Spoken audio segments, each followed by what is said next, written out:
Rich billionaire left pregnant wife in the middle of nowhere, then filed for divorce the next morning. Isabella sat on the edge of a deserted highway, tears mingling with the dust on her cheeks, a single suitcase beside her. She watched as her husband, Richard, sped away in his gleaming Tesla Model S, leaving her stranded with nothing but the clothes on her back and the baby growing inside her. Just 24 hours earlier, she believed she was living a fairy tale life, married to a millionaire who promised her the world. But now, her voice trembled with disbelief, anger, and heartbreak as she whispered, "He just left me here." Little did Richard know that fate was already plotting its payback. Isabella had always believed in fairy tales. Growing up in a small town in rural Oregon, she spent her childhood poring over glossy magazines, reading about glamorous celebrities and their whirlwind romances. In her mind, marriage was a sacred union of love and devotion, a partnership that would stand the test of time. When she first set eyes on Richard Davenport, an elegantly dressed stranger at her cousin's wedding in Portland, she had felt a spark of curiosity. He seemed so self-assured, wearing a charcoal grey suit and an expensive watch that glimmered in the afternoon sun. His smile held promises she couldn't decode yet, but something about him pulled her in. Richard's introduction was brief that day. They exchanged pleasantries, clinked champagne glasses, and parted ways before midnight. But he found her phone number through a mutual friend, leaving her both surprised and secretly delighted when he called a week later. Their first official date was at a 5-star restaurant in downtown Portland. She arrived in a simple black dress and borrowed heels, he in a tailored suit with a glimmering tie clip. The moment she slipped into the seat across from him, he reached for her hand. That single touch was all it took for her to tumble headlong into a world that felt far removed from her humble upbringing. In the following months, Richard introduced her to a life of luxury she had only seen in magazines. Expensive dinners, lavish gifts, and spontaneous weekend getaways became the norm. Isabella's heart soared each time he praised her beauty or slipped a new piece of jewelry onto her wrist. Yet, beneath the sparkle, something about Richard always felt guarded.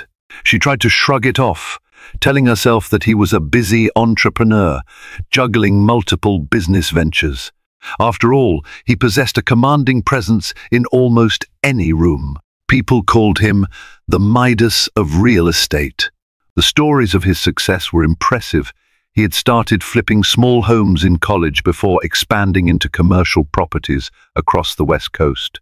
By the time Isabella met him, he was on every local under 40 success list. Their relationship heated up quickly. Richard never liked small talk. Instead, he proposed sweeping ideas about the future.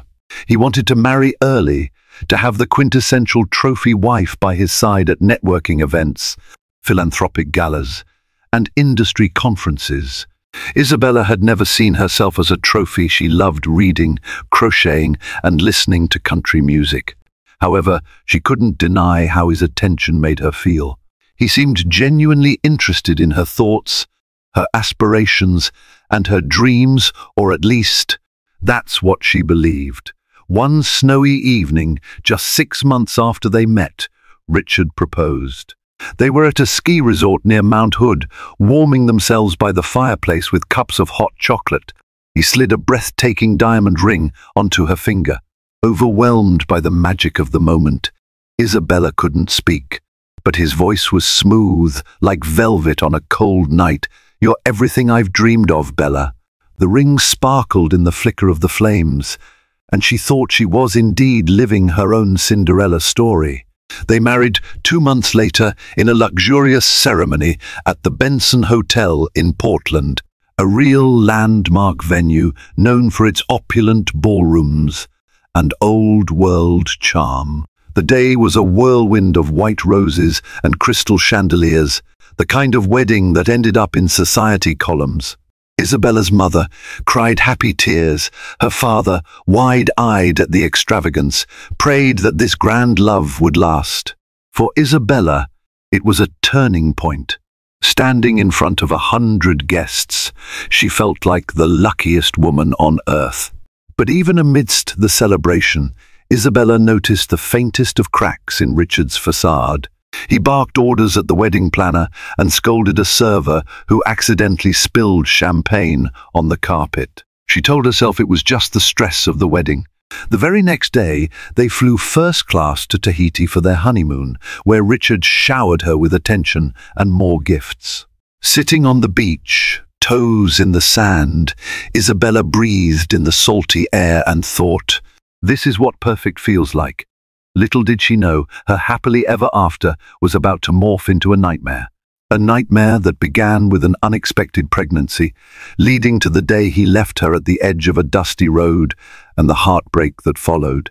The first few months of married life continued like a dream, or perhaps more accurately, a mirage. Isabella's world was a whirlwind of social events and philanthropic functions, where Richard took every opportunity to impress his peers. She found herself wearing designer gowns, sipping champagne with society's elite, and occasionally feeling lost amid the clinking glasses and polite laughter. Each time she looked at Richard, though, her heart fluttered. Despite a few snide remarks about her small-town roots, comments from Richard's associates that he never outright refuted, she believed love would conquer all. But underneath the polished veneer, trouble brewed. Richard's work hours grew longer, and the demands on Isabella's time became equally pressing. He insisted that she attend certain charity balls, that she host dinner parties for potential business investors, and that she maintain a spotless image. She wasn't just Isabella anymore.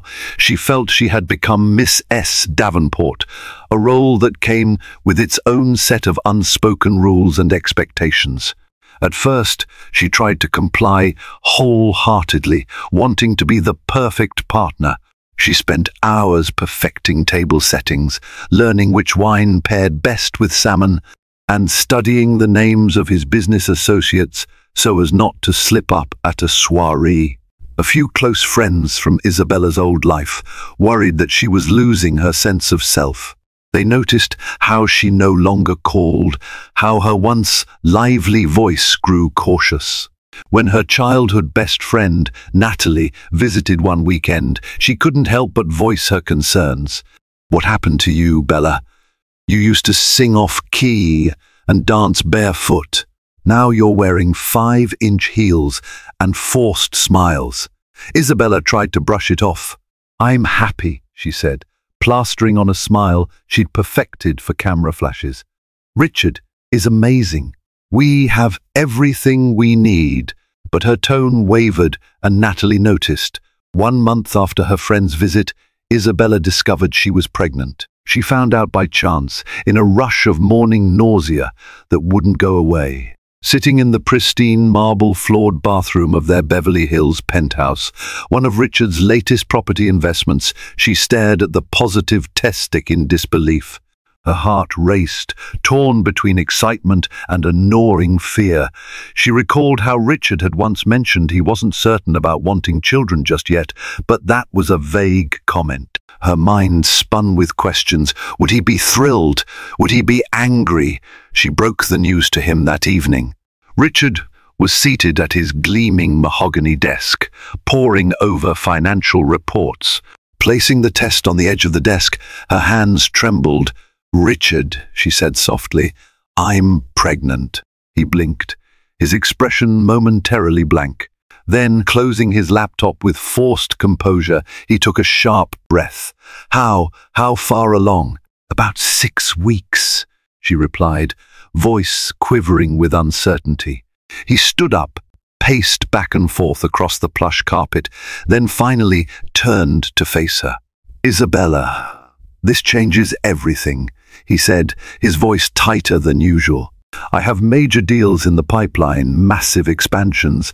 A baby wasn't in my immediate plans. She felt a pang in her chest, but still tried to remain calm. "We'll figure it out together, right?" she asked, searching his face for a sign of empathy. He hesitated a moment too long.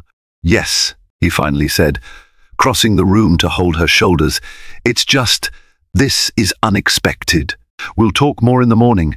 That night, Isabella lay in bed, tears pooling at the corners of her eyes.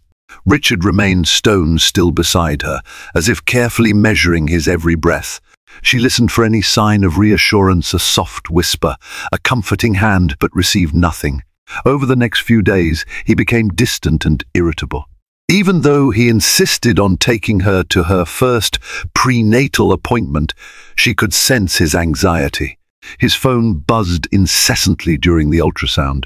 When the doctor asked if he wanted to hear the baby's heartbeat, Richard gave a polite nod, but his gaze was anchored to the screen of his phone, texting a business partner about an upcoming deal. Still, Isabella hoped. After all, she had grown up believing that families stick together, that love endures. She imagined him softening over time, maybe placing a protective hand on her belly at night, reading parenting books with her, picking out cribs and baby clothes. Yet each day, his distance grew, and his frustration at her rapidly changing body was thinly veiled. Sometimes he made comments about how she should be careful not to gain too much weight, or how being a mother might affect her ability to accompany him to important events. They began to argue small disagreements at first that escalated into full-blown fights. One night, after attending a real estate conference in San Francisco, Richard accused her of ruining everything by announcing her pregnancy to an investor's wife. Isabella, wounded, reminded him that they were married and that the baby was their collective future. He stormed out of the suite, leaving her sobbing on the couch. When he returned hours later, she was still crying, eyes puffy and red. He offered no apology, only asked her to calm down and pull it together. She silently complied, a mixture of heartbreak and confusion swirling inside her. Though the warning signs flashed brighter each day, she clung to the idea that marriage meant weathering storms together. She never imagined the storm would culminate in abandonment, and that her faith in love and loyalty would be shattered so abruptly. A week after the San Francisco conference, Isabella woke up early to a sudden craving for pancakes. She tiptoed to the kitchen, hoping to make breakfast for Richard, to rekindle some kind of closeness. She carefully whisked the batter, thinking of how her mother used to say that the secret ingredient in a good pancake was a sprinkle of cinnamon and a dash of love. She plated the pancakes with fresh berries, warmed some syrup, and carried the tray into the bedroom. Richard was on a business call. He mouthed a "not now" and waved her away. Feeling foolish, she set the tray on a side table. His voice was edgy as he argued with whoever was on the other end of the line, talking about financial shortfalls, investor hesitations, and a pressing need to close deals fast. Isabella caught snippets of the conversation, speculation, possible lawsuits, something about a sudden dip in property values. It was an entirely different world, one that she had never truly been part of. After he hung up, Richard's shoulders slumped. He glanced at the now cold pancakes. "Bella, I have a crisis to handle," he said, voice strained. "I'm sorry for being short, but there's too much at stake right now." Trying to be supportive, she leaned forward and touched his arm gently. "I understand. Is there anything I can do? Just let me think," he snapped, immediately pulling away. He stood up and downed a cup of black coffee, ignoring the breakfast she had prepared. "I need to clear my head," he said. "I'll be out for a few hours." Isabella watched him leave, her heart heavier than it had ever felt. Once again, the distance between them widened, and she worried that no amount of love could bridge it. What she did not realize was that his business was teetering on the edge. Her pregnancy, an unexpected variable in his carefully orchestrated life plan, seemed to compound the stress he was already drowning in. That afternoon, Richard returned with a surprising proposition, a weekend trip to Redwood National Park. "We need to get away," he said, forcing a smile that reached nowhere near his eyes. I need to think, and you could use some fresh air. Isabella was stunned. She recalled how he had previously dismissed any idea of a nature trip, always preferring five-star resorts and glamorous hotspots. But if this was a chance to connect, she'd grasp it eagerly. Maybe the towering redwoods would remind them both of enduring strength. Maybe the clean air and quiet trails would help them rebuild their bond. Early that Saturday morning, they set off in Richard's Tesla Model S, speeding out of Los Angeles before dawn to avoid traffic. Isabella reclined in the passenger seat, a knot of anticipation in her stomach. She wished she could read his mood, but he kept his eyes on the road, responding to her attempts at conversation with monosyllables. She dozed in and out of uneasy sleep as the miles rolled by. By late afternoon, they reached a small town near Redwood National Park. Instead of checking into a cozy lodge as Isabella had expected, Richard insisted. They continued driving. She grew uneasy when the roads became narrower, the landscapes more remote. Giant redwood trees soon enveloped them on either side. The towering trunks and dense canopy felt both majestic and foreboding. "Are you sure we're going the right way?" Isabella asked, noticing they had passed a sign warning that the next service station was miles away. Richard said nothing, just tightened his grip on the steering wheel. Finally, he pulled off onto a dirt-side road that led to a clearing. The car rumbled over gravel, slowing to a stop amidst the hulking trees. There was no sound except the whisper of a light breeze through the leaves. "Why are we stopping here?" Isabella asked, her heart pounding. He took a long, deep breath, like he was gathering courage or suppressing something. "We need to talk," he announced, reaching into the back seat and pulling out her small travel bag. "Get out." Feeling an icy tremor of dread, Isabella opened the passenger door. The immediate smell of damp earth and pine filled her senses. She noticed there was no one else around, no rangers, no hikers, not even a single passing car.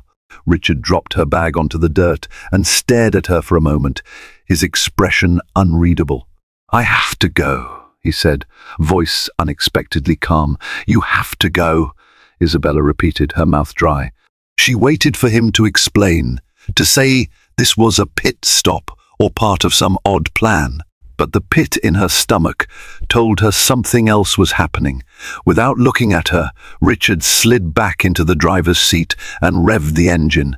Panic roiled inside Isabella. "Richard, what are you doing?" she shouted, stepping toward the car. "Stop!" But he pressed the accelerator. The tires kicked up gravel. She jumped back to avoid being hit. Her eyes stung with tears and her pulse thundered in her ears. Within seconds, the Tesla vanished around the curve of the dirt road, leaving behind a cloud of dust that stung her nostrils. She stood there, pregnant and utterly alone, her mind reeling. "He can't really be leaving me here," she thought, refusing to believe it. The only sound was the faint chirping of birds in the canopy overhead. She reached into her pocket to call him, only to realize she had no cell service. Her voice trembled as she yelled for help, but the forest swallowed her cries. For the first time since she met Richard Davenport, Isabella felt true terror. She was stranded in a remote area, miles away from civilization, and she had no idea what he planned to do next. Time seemed to slow to a crawl. Isabella's legs wobbled as she tried to hold herself steady on the uneven ground. Her mind raced. Why did he leave? Did something happen in the business that caused him to snap? Is he coming back? A part of her wanted to believe this was a horrendous joke or a twisted test. Yet her instinct screamed that this was all too real. She was pregnant, stranded, and terrified. Despite the swirling panic, the old survival instincts she gleaned from her rural upbringing started to kick in. She might have spent her high school years daydreaming about city life, but she still knew how to navigate rugged terrain and read the environment a bit. There was no immediate solution, but standing still and hoping for rescue wasn't an option. She rummaged through her bag and found a half-empty water bottle, a light jacket, and a few granola bars. Thankful she had packed at least something, she steeled herself to find a main road. The only route she could think of was to go back the way they had come, hoping she wouldn't get lost in the twisting dirt roads. The forest around her was eerily still as she walked. The towering redwoods, majestic though they were, cast long shadows that further heightened her sense of isolation. Occasionally she heard rustling in the underbrush, maybe squirrels, rabbits, or who knew what else. She tried to keep calm by focusing on each step, each breath. Hours passed, her feet aching in the inadequate shoes she'd worn for a weekend getaway. Never imagining a forced hike, her mind reeled with a toxic mix of anger and heartbreak. Dusk approached faster than she anticipated. The forest canopy thickened, stealing the last glimmers of sunlight. She realized she wouldn't make it to any main road before dark. Reluctantly, she decided to find a spot to rest and conserve energy. She gathered some dry leaves, placed her jacket on the ground, and tried to create a makeshift seat against a fallen log. "I have to get out of here tomorrow," she told herself, clinging to determination. But as the night deepened, the temperature dropped. Isabella shivered uncontrollably. Every time she closed her eyes, she imagined Richard's face, stoic and distant, driving off. The memory ignited a wave of fury. How could he do this? Then sorrow overtook anger. What did I do wrong? Why wasn't I enough? She alternated between tears and trembling, occasionally nibbling a granola bar to keep her strength up. At one point, exhaustion overwhelmed her, and she slipped into a fitful sleep. Somewhere in the middle of the night, a sudden noise jerked her awake. Footsteps approached, accompanied by the glow of a flashlight beam piercing the darkness. Isabella's heartbeat roared in her ears, fear spiking. Then she heard a gentle voice. "M.A.M. Are you okay?" A man called out. "I'm Ranger Scott from Redwood National Park. One was on patrol and thought I saw a figure off the trail." Hope surged in her chest. "I'm here," she cried out, struggling to stand. The ranger shone his light on her pale face and trembling form. "You're not supposed to be out here alone this late," he said, concern etched into his features. He offered her a hand and helped her up. "Are you hurt?" She shook her head, tears welling up again. "My husband, he left me. I'm pregnant." The words came out in a broken sob. Ranger Scott's concern turned to alarm. He radioed for assistance. Within an hour, an all-terrain park vehicle arrived to transport her to the ranger station. Isabella found herself wrapped in a warm blanket, sipping hot chocolate, tearfully explaining her ordeal to a female park ranger who took her statement. "Do you know why he left you here?" the ranger asked, trying to piece together the bizarre puzzle. "I don't know," Isabella admitted, her voice still quivering. "He's been stressed about his business. He barely talked the entire drive." She paused, eyes hollow. "One moment we were driving, then he just told me to get out and he drove off." They urged her to check into a nearby medical facility for a proper checkup, considering she was pregnant. The worry about potential dehydration or complications lingered. The kind rangers gave her a ride into the nearest town with a clinic. Exhausted Isabella let them handle everything. She felt like a leaf caught in a storm, helpless and battered by forces she never saw coming. At the clinic, a sympathetic nurse named Julia took her vitals and arranged for a scan of her baby. Isabella's eyes stung with tears when she saw the little shape on the ultrasound. At least her unborn child seemed unharmed. Even though her body still shivered from the night's cold, relief flooded through her for that one blessing. While waiting in the lobby after the exam, Isabella borrowed a phone from the receptionist and tried calling Richard. No answer. She left messages, texts, and emails that would go unanswered. It wasn't until dawn that she discovered, through a frantic call to a mutual acquaintance, the shocking truth. Richard had returned to Los Angeles at sunrise and had already filed for divorce. Isabella stared at the phone in disbelief. The voice on the other end belonged to Gregory Hayes, a junior associate at Richard's real estate firm, who had always been cordial to her at parties. He was breathless with shock. "I don't know what happened, Isabella, but Mr. Davenport flew back in early this morning." By 9 o'clock, the entire office was talking about how he filed for divorce. No one even knew you two were having problems. Her thoughts reeled. Within the span of 24 hours, she had been abandoned in a forest, discovered by a park ranger, and now learned that her husband of less than a year had filed for divorce. Pregnant or not, he's done with me. The cruelty of it stung like a physical blow. She tried to gather herself, pressing a shaky hand to her abdomen. "Gregory, please, can you at least tell me if my things are still in the penthouse?" Gregory paused. "I'm not sure, Isabella, but rumor has it that Mr. Davenport changed the security codes. He's telling people you'll be served with papers soon." It felt like the floor had vanished beneath her.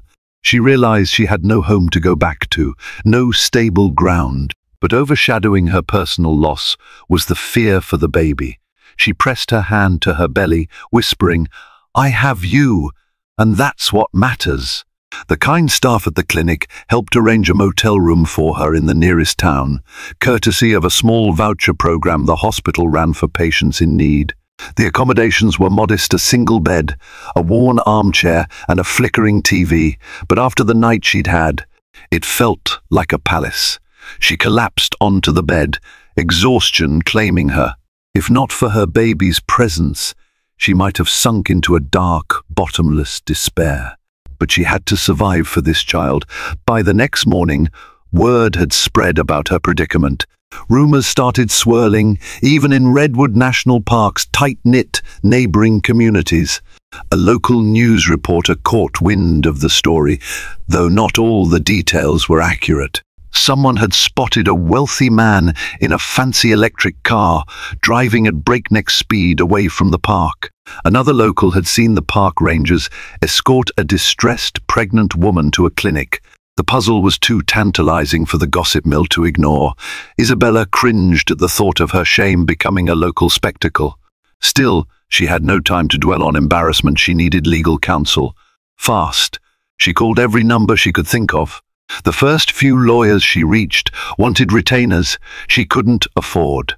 Then, through a stroke of luck, she found a small law firm in the area that specialized in family law and took on pro bono cases for those in dire need. The firm, Quince and Farley, wasn't on par with the massive corporate law offices that Richard had at his beck and call, but it was her only hope. That same afternoon, she arrived at their office, a converted Victorian house with creaky floors and a friendly receptionist. There, she met Harriet Quince, a silver-haired, soft-spoken attorney with eyes that radiated kindness but also intelligence. "So, you're telling me," Harriet began after hearing a summary of Isabella's plight, "he abandoned you in the forest and filed for divorce immediately after?" "Yes," Isabella croaked, tears threatening to spill. "I don't know where else to turn." Harriet's eyebrows furrowed. "This is highly unusual, not to mention morally reprehensible. We can certainly file for a protective order, demand spousal support, and ensure you receive what you're entitled to, especially considering you're pregnant." Isabella felt a surge of gratitude. Finally, she had a lifeline. But Harriet wasn't done. She leaned back in her chair, tapping her pen thoughtfully. "Do you have any assets in your name? Any property or joint accounts?" Embarrassment twisted Isabella's stomach. "Not really. Everything is in Richard's name," she admitted. "He controlled all the finances. The credit card I have is a secondary card on his account, and I'm sure he's cancelled it by now." Harriet offered a sympathetic sigh. "We'll do everything we can legally. And I suggest you gather any evidence you have of his behavior, texts, emails, anything that shows his intentions or his abandonment. In the meantime, we'll file an emergency motion for support to ensure your medical bills are covered." In that moment, Isabella realized how deeply she'd been controlled. She had no separate bank account, no property, no nest egg. All this time, she had believed she was cherished and protected. How naive I've been, she thought, but she wouldn't give up. She had to fight. If not for herself, then for the tiny life growing inside her. When she left Quince and Farley, the sun was setting again. A gentle breeze rustled the leaves on the main street. Isabella inhaled, feeling a new sense of purpose. She might be battered, but she wasn't broken. She was determined to stand her ground, no matter how wealthy and influential Richard was. As she made her way back to the motel, she checked her phone. Still no messages from Richard. No apologies, no explanations. But she was done searching for them. The day he drove away had been the day she realized she was on her own. Now she had a mission to ensure justice for herself and her unborn child. While Isabella prepared to wage her battle in a small, unassuming motel room in Northern California, Richard Davenport was busy orchestrating his narrative in Los Angeles. He spun a story of marital discord, framing Isabella as an opportunistic partner who had threatened his business dealings. Rumors circulated at gala events. She had allegedly tried to sabotage a critical real estate deal. She was unstable. The pregnancy had blindsided him. People exchanged hushed whispers in gilded ballrooms, sipping imported champagne while dissecting the drama. In that circle, image was everything, and Richard's version of the story seemed to carry weight. One person, however, refused to swallow Richard's account without question: Natalie, Isabella's childhood friend. She had seen firsthand how much Isabella adored Richard. The abruptness of it all didn't sit right with her. Determined to uncover the truth, Natalie reached out to Gregory Hayes, the junior associate who had tipped Isabella off. Over a furtive coffee meeting, Gregory confessed that the real estate empire Richard boasted about was teetering on the brink of collapse. "He's leveraged up to his eyeballs," Gregory confided. "The new commercial properties he bought aren't generating the returns he projected. Investors are furious. Some are preparing to sue. He's in too deep." He paused, glancing around as if expecting to see Richard appear out of nowhere. "I also heard rumors that he blames Isabella for distracting him from closing critical deals. But that's just Richard's twisted perspective. Honestly, none of this is her fault." Natalie felt her blood boil. She immediately tried to reach Isabella, but found her phone going straight to voicemail. Undeterred, she decided to travel to Redwood National Park to find her friend. Within 2 days, Natalie arrived at the little motel, hauling a suitcase full of clothes, snacks, and moral support. When Isabella opened the door and saw Natalie standing there, she threw her arms around her friend and wept. "It's okay, Bella," Natalie whispered, rubbing her back. "I'm here now." They spent hours talking in that cramped motel room. Isabella recounted the terror of being left in the forest and the crushing news of the divorce filing. Natalie shared what she had learned from Gregory. Together, they began piecing together the puzzle: Richard's crumbling financial empire, his sudden panic about fatherhood, and his willingness to throw Isabella under the bus, to save face or to salvage what remained of his business. "He wants to paint you as the cause of his downfall," Natalie said, disgust evident in her tone. "But we're not going to let him." The next morning, Natalie accompanied Isabella to a meeting at Quince and Farley. Harriet Quince listened intently as Natalie provided new insights into Richard's financial troubles. The attorney's eyes gleamed with a mixture of surprise and vindication. "This changes the approach," Harriet said. "If we can establish that he's been misrepresenting assets or deflecting blame, we might have leverage to ensure Isabella gets proper support, especially with a child on the way." Harriet wasted no time. She filed additional motions to scrutinize Richard's finances, pushing for a formal investigation into any hidden assets or accounts. She also coordinated with local authorities to document Isabella's abandonment. Abandonment under these circumstances, especially with a pregnant spouse, could hold significant weight in divorce proceedings, even in a no-fault state. Meanwhile, Isabella found unexpected solace in Redwood National Park. In a twist of poetic irony, the place where she had been left to fend for herself was also where she found her inner strength. Each morning, she walked along the edge of the park's trails, inhaling the cedar-scented air, letting the towering redwoods remind her that life endured storms far more brutal than her own heartbreak. The park rangers, who recognized her from that fateful night, often waved and asked how she was doing. Their kindness was a balm on her wounded spirit. The pieces of her old life slipped away. She missed the penthouse, the lavish dinners, the sense of security, or what she had naively believed was security. Yet she also felt liberated. For the first time, she was forced to rely on her own resourcefulness. She learned to manage her finances carefully, using what little she had for prenatal vitamins and modest meals. She kept her credit card payments minimal, though she was sure Richard had cut off most of her access by now. Even so, the emotional toll was enormous. On some nights, she woke up gasping from nightmares of being alone in the dark forest, calling out Richard's name in vain.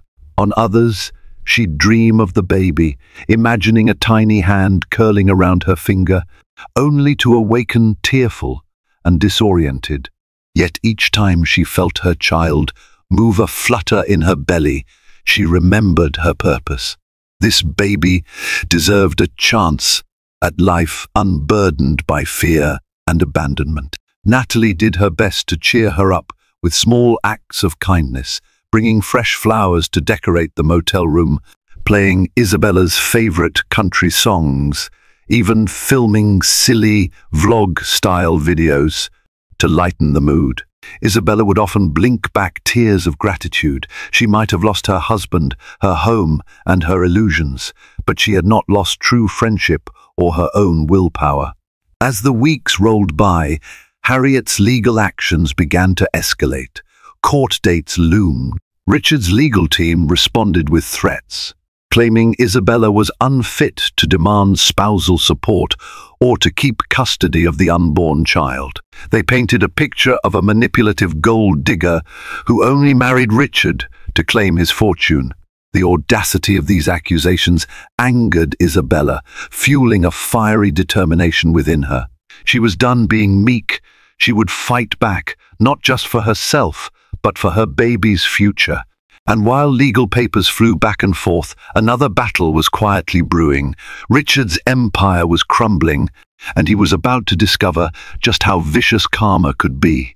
The first public sign of Richard's unraveling came via a devastating headline in the Los Angeles Times: Real Estate. Mogul Richard Davenport faces potential lawsuit over fraud allegations.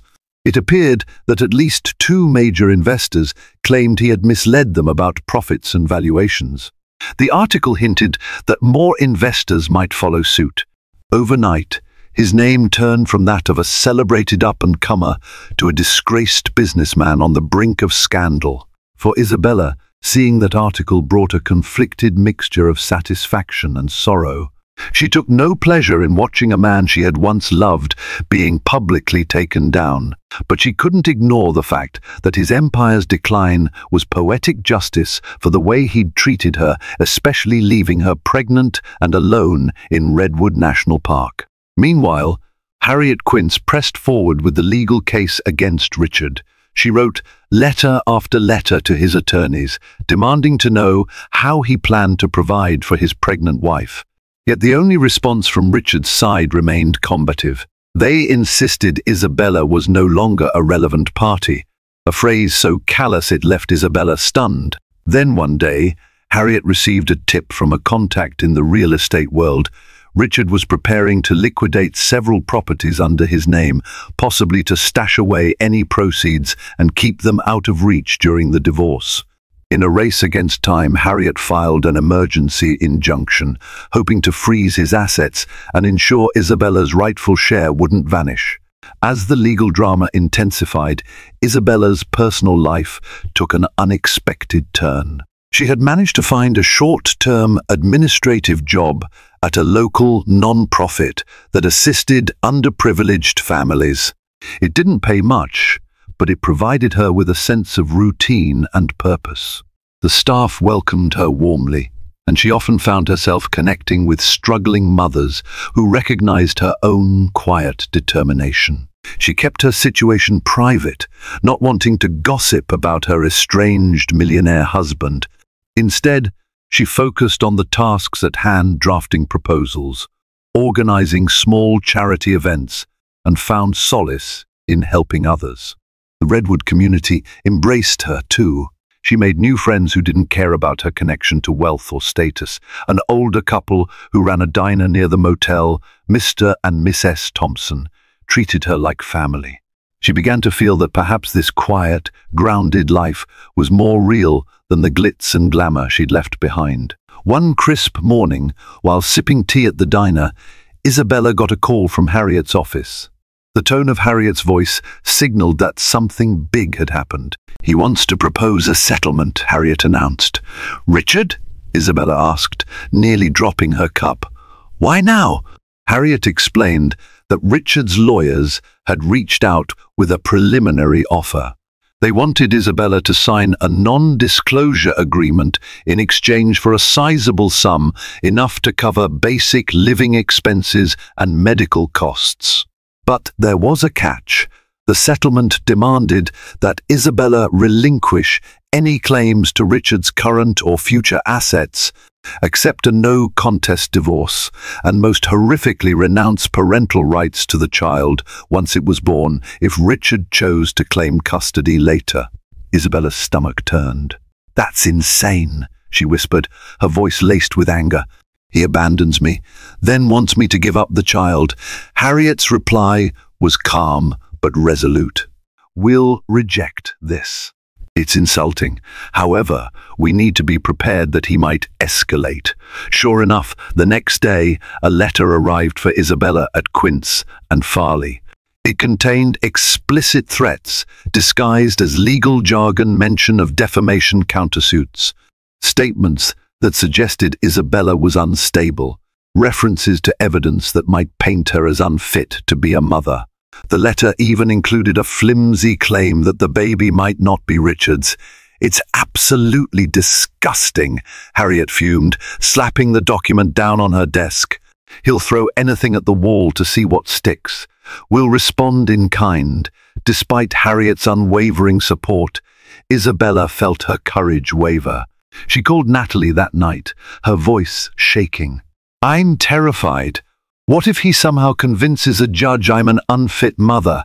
I have no money, no steady home." "It's his word against mine." Natalie's response was firm. "Then we'll prove otherwise, Bella.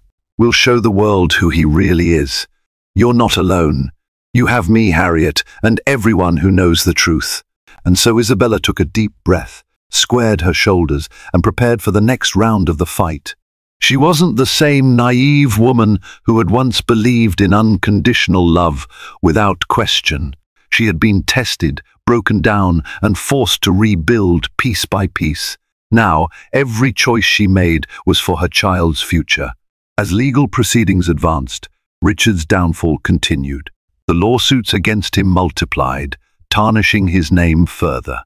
High-profile associates started to distance themselves, refusing to stand by a man accused not only of fraud, but also of abandoning his pregnant wife. Ironically, the Redwood National Park fiasco had captured public attention, fueling a wave of online criticism. People who heard Isabella's story labeled Richard a heartless monster. A trending hashtag emerged on social media, #StandByIsabella, sparked by a local Redwood blogger who'd learned about her ordeal. News outlets picked up the hashtag, unleashing a torrent of negative PR on Richard.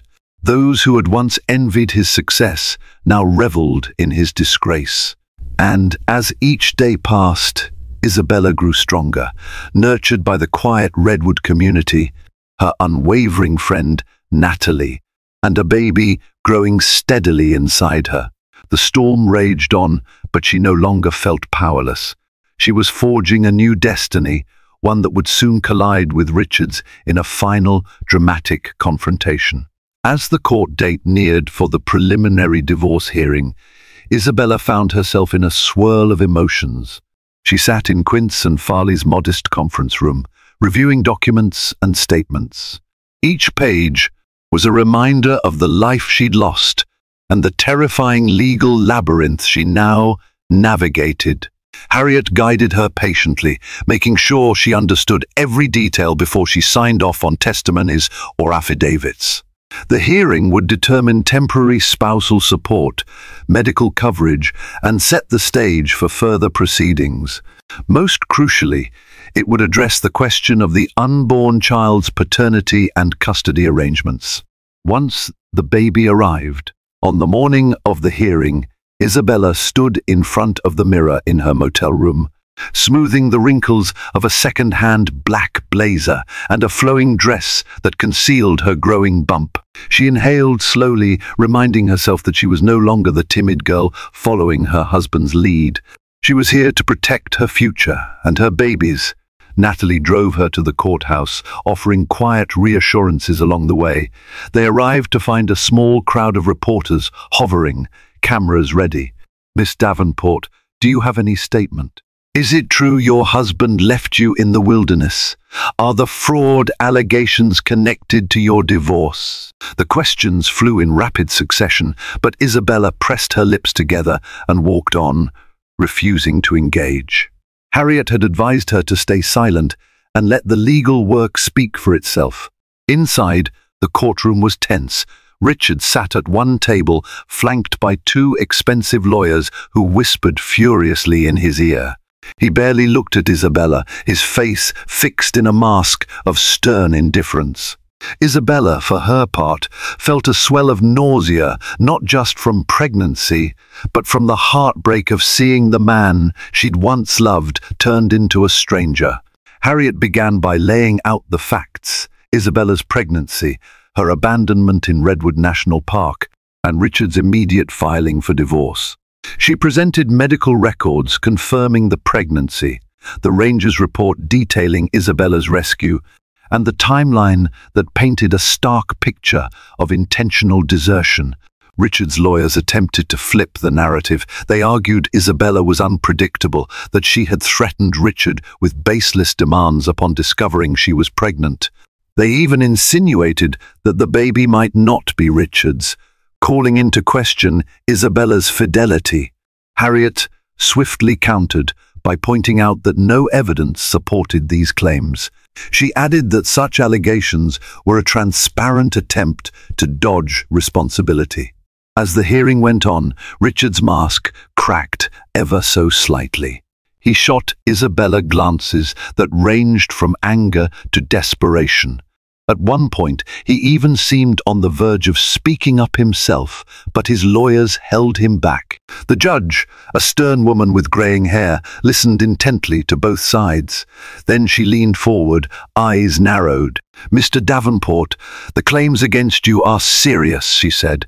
"Deserting a pregnant spouse in a remote location could be construed as endangerment. Until further investigation, I'm granting Miss Davenport a temporary protective order. Also, Mr. Davenport, you are required to cover her medical costs related to the pregnancy, as well as provide adequate spousal support until this matter is resolved. Is that understood?" A wave of relief and triumph surged through Isabella, even though she kept her expression neutral. Richard had no choice but to nod, his jaw tight. The judge signed off on the order, then scheduled the next hearing for a few months later, closer to Isabella's due date. After the gavel fell, reporters swarmed Isabella once more, but Harriet and Natalie shielded her as they exited the courtroom. She caught a glimpse of Richard across the lobby, scowling as his lawyers fielded questions. There was something feral in his eyes, a caged beast losing control. Over the next few days, the media storm intensified. The Redwood abandonment story became a national headline. Millionaire leaves pregnant wife in forest judge orders support. Isabella felt an odd dissonance, seeing her private tragedy plastered across tabloids, but she also recognized the tide of public opinion had turned overwhelmingly in her favor. People were horrified by Richard's actions, and every new detail that emerged from the lawsuits against him only fueled the uproar. Former business partners came forward with more accusations of shady dealings, mismanagement, and unethical practices. The once dazzling empire of Richard Davenport was swiftly turning to ash. Isabella tried to focus on her own future, leaning into her job at the non-profit and preparing for motherhood. She was offered a more stable position, coordinating events and donor relations. Working there let her see how resilient people could be under dire circumstances, reminding her that her own situation, as harrowing as it was, could be overcome with courage and the support of others.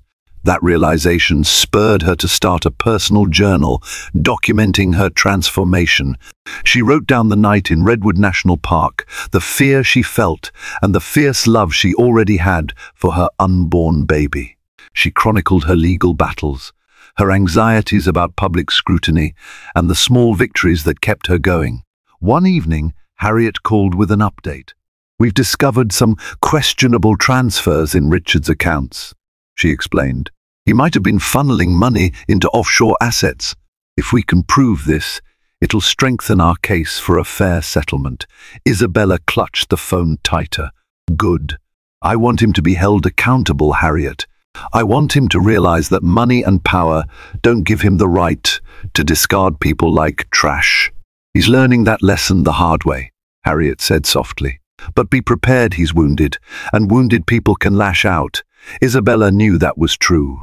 She braced herself for whatever Richard might try next, because even as the public outcry mounted and legal pressures boxed him in, she sensed he wasn't done fighting, and she wouldn't be safe until the final verdict was in. Regardless, she felt stronger than ever.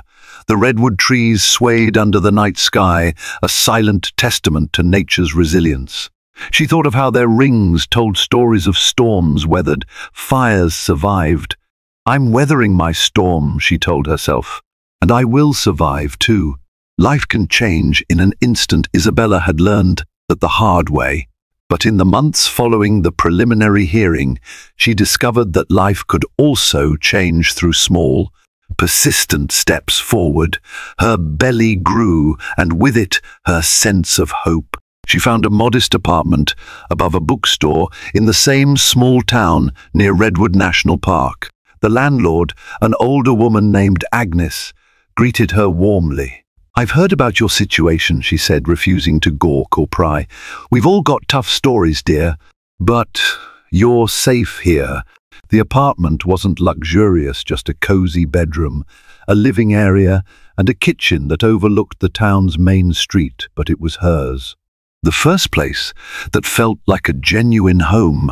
On weekends, Isabella volunteered at a local shelter for expectant mothers. Some recognized her from the news, and she used her experiences to comfort others who felt betrayed or abandoned. She spoke of resilience, even though she sometimes struggled with her own doubts at night. She realized that each time she offered words of encouragement, she was also offering them to herself. Meanwhile, Richard's world was collapsing at a bewildering speed. Newspaper reports detailed multiple lawsuits alleging fraud and breach of contract. A federal investigation was rumored to be underway, examining whether Richard had falsified property values. People who once flocked to his lavish parties now deleted his number and avoided him in public. Ironically, his spectacular fall from grace only seemed to add to the wave of empathy and support that poured toward Isabella. Despite that outpouring of public sympathy, the legal process remained grueling. Harriet continued to uncover more evidence that Richard had been funneling assets into hidden accounts. He still tried to fight back, filing counterclaims in an attempt to stall or intimidate. One claim asserted that Isabella was an unfit mother because she lacked the financial means to care for a child without Richard's support. Another claimed she abandoned the marriage when she refused to move back in with him, a blatant lie that disregarded the fact he had literally left her in the wilderness. But each time Richard pressed a false narrative, Harriet countered with cold, hard evidence. The protective order remained in place, and the judge issued a stern warning that if Richard continued to harass Isabella or file frivolous motions, he would face contempt charges.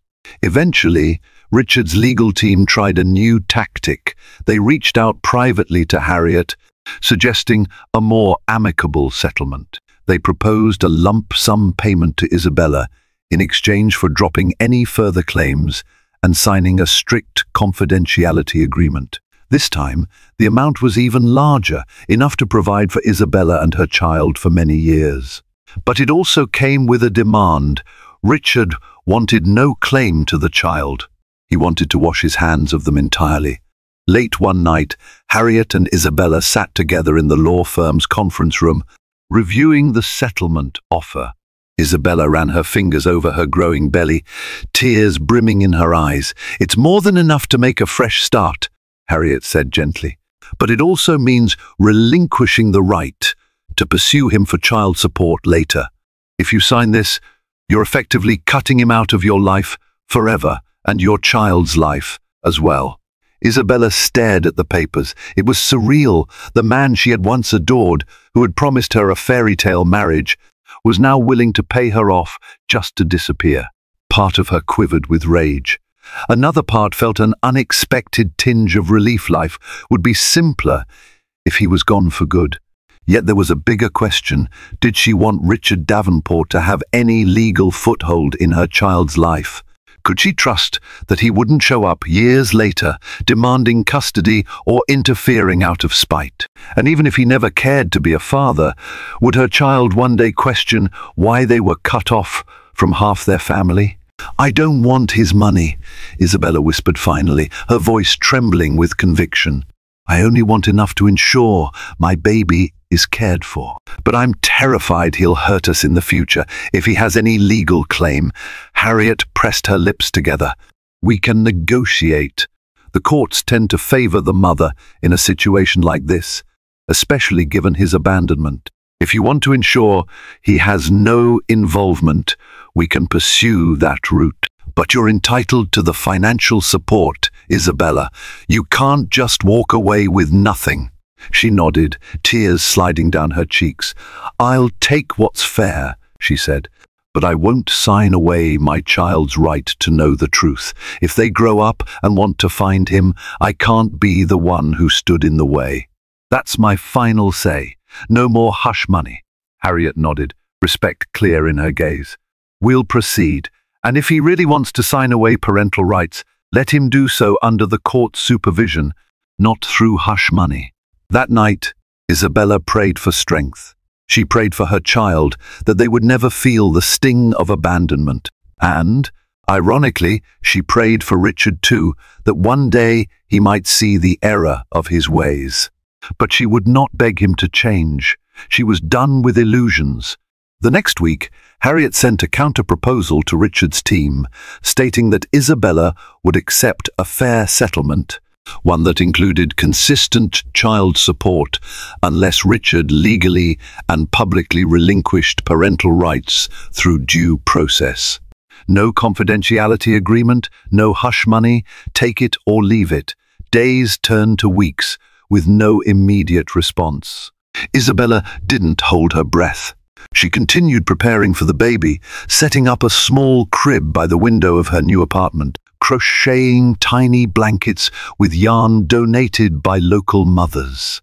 She was building a new life from the remnants of her old one, determined to create a safe haven no matter what storms still raged outside. Karma arrived for Richard Davenport with quiet inevitability. His once prized real estate empire buckled under a flurry of lawsuits and allegations of fraud. Investors withdrew their money, federal investigators froze his accounts, and the media hammered away at his reputation. The man who had abandoned his pregnant wife in the wilderness now found himself abandoned by nearly everyone he once counted on. Meanwhile, Isabella entered her third trimester with cautious optimism. She'd secured a modest apartment above a bookstore and continued her work at the local non-profit. The Redwood community rallied around her, providing emotional support and small tokens of kindness. Though she kept up with the legal proceedings, thanks to Harriet's diligent efforts, she tried not to let them overshadow her preparations for motherhood. Then, late one stormy night, Isabella went into labor. Natalie rushed her to the hospital, where a challenging but successful delivery ended in the cry of a healthy baby boy. Holding him in her arms, she felt a flood of relief and unbreakable love. Shortly after the birth, Richard attempted to visit the hospital, possibly to polish his image or cling to some paternal claim, but the protective order kept him out. Within days, Harriet arrived with news that Richard had officially relinquished his parental rights and finalized the divorce settlement. Perhaps it was a desperate move to avoid further legal trouble, or maybe the gravity of his wrongdoing had finally sunk in. Either way, he made no further attempts to contact Isabella or his child. With that, the chapter of Richard Davenport came to an end. Isabella took her son home to a new life, free from the shadows of deceit. She had discovered her own resilience and reclaimed control of her destiny. While Richard's name continued to surface in scandalous headlines, she no longer felt any fear or regret, only a deep gratitude for her second chance. The redwood trees stood tall outside her window, reminding her that even the fiercest storms eventually pass, leaving growth and renewal in their wake. And so ends the tumultuous tale of a millionaire who left his pregnant wife in the middle of nowhere only to see his empire crumble under the weight of betrayal and deceit. Life granted Isabella the sweet reward of a fresh start, wrapped in the miracle of her baby boy's smile, and showed Richard that no amount of money could shield him from accountability. This story is a testament to the power of resilience, friendship, and the unwavering belief that love, true love, is about protection, compassion, and mutual respect. If you found this tale moving, make sure to like this video, share it with friends who appreciate a story of justice and redemption, and subscribe to our channel. By supporting this story, you help us reach more people who need to be reminded that hope shines brightest when life is darkest. Thank you for watching.